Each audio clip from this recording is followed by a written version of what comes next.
젊고 호감 가는 인상과 함께 뛰어난 웅변으로 대중을 사로잡으며 1960년 미국 제35대 대통령으로 당선된 존 F 케네디. 그의 대중적인 인기는 과장된 면이 있죠. 재임 기간이 짧았기 때문에 무언가를 보여줄 기회도 별로 없었거니와 화려한 언변과 아름다운 아내, 암살로 인한 극적인 죽음이 위대한 링컨 대통령을 떠오르게 했다는 점 등 여러 후광은 그가 이룬 업적보다 그를 더욱 돋보이게 했습니다. 그렇다고 그가 무능한 대통령으로 평가받지는 않았습니다. 짧은 기간이지만 쿠바 미사일 위기를 해결하는 등 탁월한 면을 보여주었거든요. 하지만 그의 재임 기간 중에 커다란 오점으로 남은 사건이자 집단 사고라는 단어의 어원이 된 사건이 일어납니다. 너무나도 유명한 사회주의 혁명가 체 게바라의 친구였던 피델 카스트로가 이야기의 등장인물로 나오는 사건이기도 하죠. 1961년에 일어난 피그스만 침공작전은 미국이 자신들의 앞마당인 작은 섬나라 쿠바에 공산 정권이 들어서는 것을 용납할 수 없어 이를 막기 위해 오랜 세월 동안 온갖 삽질을 했던 수많은 작전 중에 가장 굴욕적인 사건이었습니다.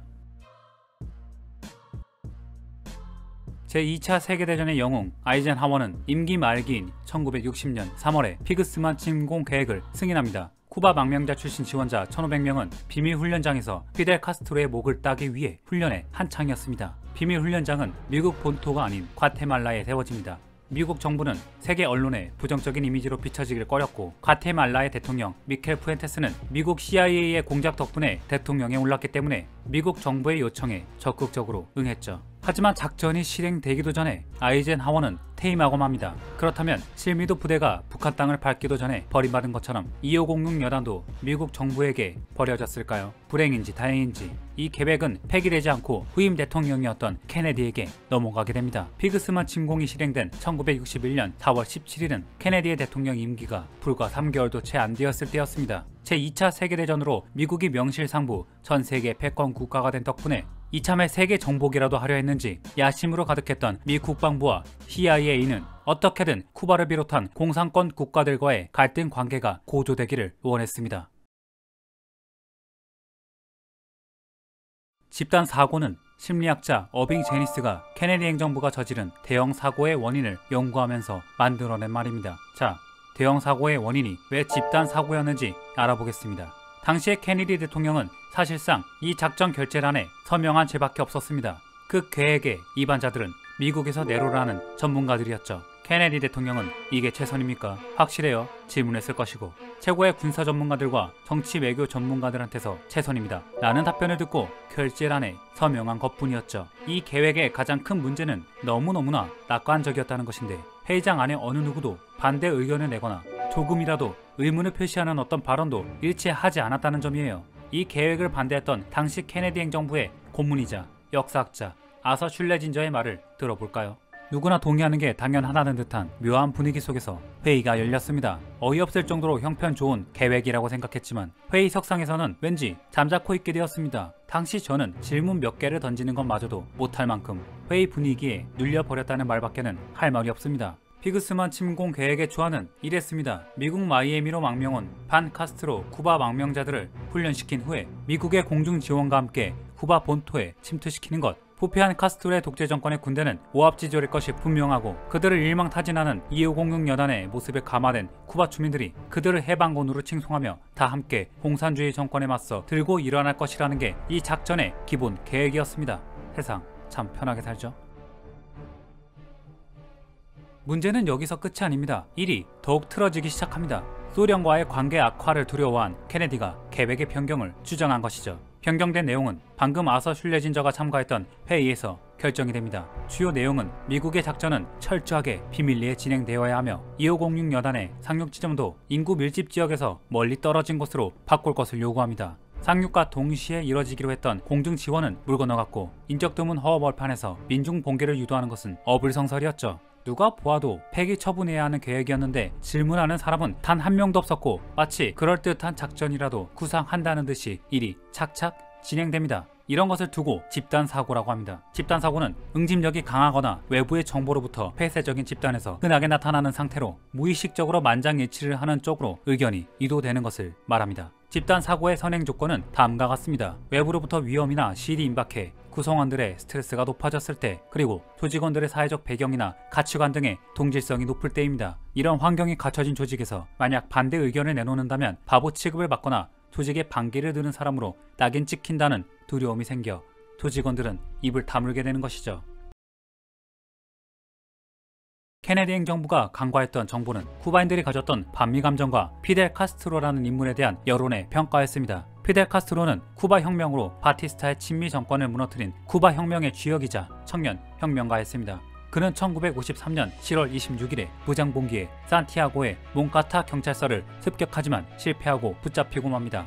법정에서 15년형을 선고받으며 그는 최후 진술로 다음과 같은 유명한 말을 남깁니다. 온갖 더러운 모함으로 나를 더럽혀도 그것은 역사적으로 중요한 것도 아니며 역사가 나를 무죄로 하리라. 그런데 쿠바 민중들이 그의 석방을 요구했습니다. 바티스타는 일이 더 커지기 전에 그를 추방했고 멕시코로 망명한 카스트로는 혁명의 동지였던 체 게바라를 만납니다. 이들은 뜻이 맞는 청년들을 모아 쿠바에 잠입하여 쿠바의 마을들을 돌며 현 정권의 부패와 혁명의 필요성에 대해 역설합니다. 그렇게 세력을 키웠고 마침내 1958년 12월 31일 시민 봉기를 등에 업고 쿠바의 수도 아바나를 함락시키고 드디어 혁명의 종지부를 짓습니다.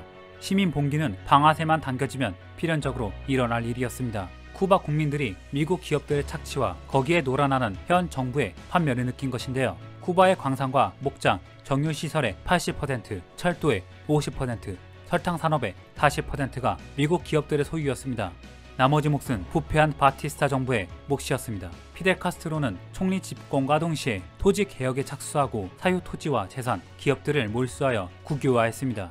쿠바의 중산층들은 카스트로가 집권하자 쿠바를 탈출해 미국 마이애미에 정착합니다. 2506 여단의 구성원들이 바로 이들이죠. 미국도 카스트로의 개혁 때문에 직접적인 경제적인 영향을 받았고 CIA에게 있어 카스트로는 반드시 암살해야만 하는 인물로 급부상합니다. 개혁의 의도는 좋았으나 섣부른 산업 국유화는 자본 이탈과 미국의 경제 봉쇄 덕분에 쿠바의 경제 상황을 더욱 악화시키게 됩니다. 여담이지만 체 게바라는 소련과의 관계에 집착하는 쿠바 정부의 환멸을 느끼고 고위직을 버리고 쿠바를 떠나게 됩니다. 그는 실무자가 아닌 이상가였죠. 투쟁의 장소를 볼리비아로 옮긴 그는 쿠데타로 볼리비아 대통령직에 오른 바리엔토스를 상대로 공산혁명을 벌이다 1967년 10월 9일에 볼리비아 정부군에게 붙잡혀 총살당합니다. 판카스트로 쿠바 망명자들의 주도에 익명의 후원자들의 지원을 받아 게릴라 작전을 펼치는 것이 이 작전의 시나리오였기에 미국이 대놓고 공격한다는 건 감춰야 했으니 15일 새벽에 카스트로의 공군을 무력화시키기 위한 임무를 맡은 쿠바 공군기로 위장한 B-26 폭격기가 작전을 수행하기 위해 니카라과에서 발진합니다. 작전에 따라 쿠바 공군기지에 폭격을 가한 후 폭격기 한 대가 계획대로 마이애미에 착륙하고 시나리오에 따라 쿠바 망명자였던 조종사는 연기를 시전합니다. 난 탈주한 쿠바 군인이다. 쿠바 공군기지를 폭격한 건 바로 나다. 하지만 B-26 폭격기가 쿠바군에서 실제 사용하던 기체와는 다르다는 것이 알려지며 쿠바군 조종사 망명 계략은 세계 언론에 의해 개망신당하며 실패로 돌아갑니다. 결국 예정됐던 2차 폭격은 전면 취소됩니다. 상륙 부대의 사정은 더욱 심각했어요. 17일 새벽에 그들은 쿠바의 피그스만에 상륙합니다. 상륙 지점에서 재집결지 사이에는 광활한 늪지대가 있다는 지리 정보를 고려하지 못한 것이죠. 늪지대에서는 군대의 이동 자체가 불가능했습니다. 단지 상륙 지점과 수도 아바나와의 직선거리가 100km에 불과하다는 이점만 생각하고 지도에 줄만 그어보고 대충 생각해낸 전략이었습니다. 게다가 상륙부대는 사전에 침공을 감지한 카스트로 군대의 환영 세례를 받아야만 했죠. 병력 차이는 10배였습니다. 카스트로의 군대는 오합지졸도 아니었죠. 게다가 1차 폭격 때 미처 처리하지 못한 쿠바 공군기 한 대도 전투에 가세하게 됩니다. 2506 여단은 공중 지원이 절실했지만 쿠바군 조종사 망명 계략이 대중에게 드러났기 때문에 미국의 개입을 감추고 싶었던 케네디는 공중 지원을 승인해주지 않아요. 이에 망명자들은 미국 정부에 큰 배신감을 느끼게 되죠. 침공 3일째 2506 여단은 해변조차 벗어나지 못했고 외부의 개입 없이는 도관에 든 쥐신세였습니다. 결국 케네디는 공중 지원을 승인하지만 이번에는 쿠바 망명자들이 배신감에 조종을 거부합니다. 에라 모르겠다. 이제 케네디는 비밀이고 뭐고 다 포기합니다. 엘라베마주 방위군을 니카라과에 있던 위장 폭격기에 태웠고 위장은 개나 주라는 듯이 적나라하게 미국 공군 마크가 인쇄된 전투기들도 투입됩니다. 계획대로 되었다면 전투에서 이기지는 못해도 상륙부대가 후퇴할 기회가 있었을지도 모르겠으나 이것조차도 계획대로 되지 못합니다. 전투기들이 있던 마이애미와 폭격기들이 있던 니카라과 사이에 시차가 있다는 것을 다들 까맣게 잊어버린 것이죠. 결국 전투기와 폭격기들은 서로 만나지 못한 채 전투에 아무런 도움이 되지 못했고 상륙부대는 1000여 명 이상이 포로로 잡히게 됩니다. CIA가 주도한 피그스만 작전은 오히려 피델 카스트로의 권력에 힘을 실어주었고 중립 노선으로 가던 쿠바가 소련과 더욱 긴밀해지는 결과를 낳고 맙니다. 붙잡힌 포로들은 카스트로 정부가 미국 정부로부터 1961년 12월에 이들의 몸값으로 5천만 달러를 뜯어낸 뒤에야 풀려납니다. 이 사건의 충격으로 케네디는 전 세계 조롱거리가 되고 집권 초기에 예기치 못한 정치적 타격을 입게 됩니다. 하지만 이를 교훈삼아 바로 다음 해에 일어난 쿠바 미사일 위기를 냉철하게 판단해 잘 넘어간 건 지금까지도 칭찬받는 일이 되죠. 사실 쿠바 미사일 위기도 피그스만 침공으로 인한 미국과 쿠바와의 관계 악화, 이를 이용하려 했던 소련의 야심 때문에 일어난 사건이긴 합니다. 피그스만 침공 작전 외에도 집단 사고에 빠져 허술한 정보에 의존해 일어난 사건들은 참 많습니다. 대표적으로 일본의 진주만 공격, 월남전 확전, 챌린저 우주 왕복선 폭발 사고, 유태인 학살 등이 있습니다. 여기서 한 가지 교훈. 당연하다고 절대적으로 믿고 있는 것들을 의심하고 반대하는 의견을 적극적으로 경청하는 것. 여기까지 동네 바평이었습니다. 감사합니다.